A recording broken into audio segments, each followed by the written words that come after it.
Dageessa wawwannaa koo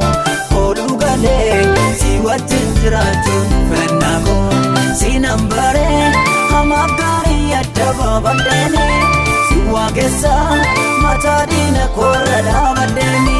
siinan baree hamaa gaarii adda baafadheeni si sagadaa irra diina koorra dhaabadheeni.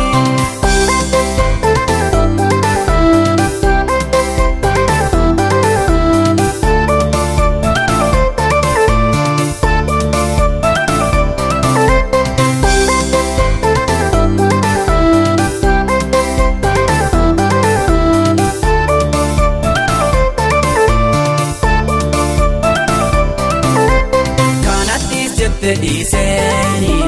sanjal kabela kiseni owanna ko si duwa godate adeemun jalqabe si tolade filanna ko si duwa godate karaa kon jalqabe si tolade ole bule natti jala dhufe jaalalli kee doone beekin fagooraa na waame urban godhite dahoo dhugaan abtaate tasinjeetti dhubbuun koo Sin wareegama mudanyummaa koo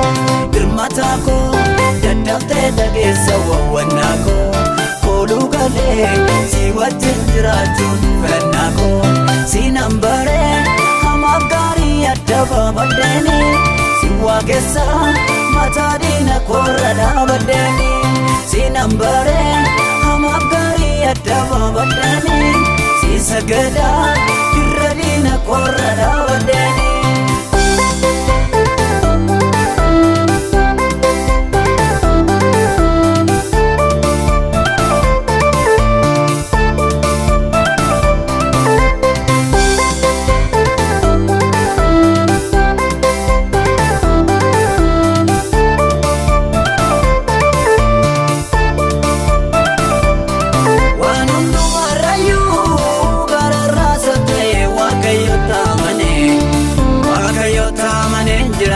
Waaqayyo taamane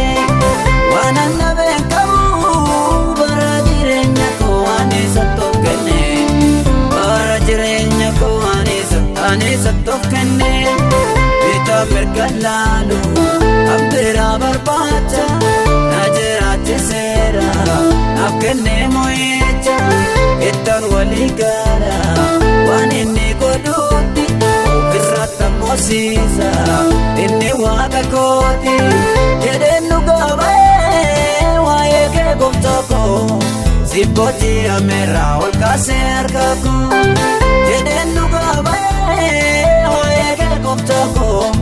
sibbootii ameeraa ol kaasee harka koo oolee bulee natti jala dhuunfee jaalalli kee toonin beekin fagooraa na waamee urban foolii kee dahoo dhugaan abtaate tasinjeetti dhubbuun koo amma du'aatti siin wareegama mudanyummaa koo birmataa koo dadhabtee dhageessa wawwannaa koo kooluu galee si wajjin jiraachuun fannaa koo siinan baree hamaa gaarii adda baafadheeni si waaqessa mataa diina koorra dhaabadheeni siinan baree hamaa gaarii adda baafadheeni si sagadaa irra diina koorra dhaabadheeni.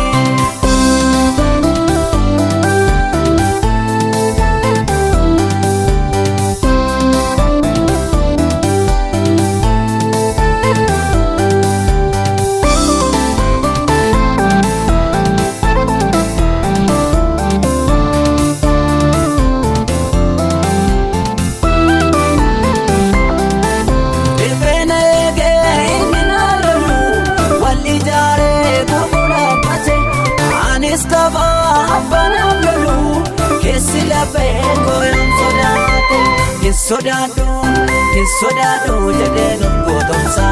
Gabeen jedhu moo'ichaan odeessa.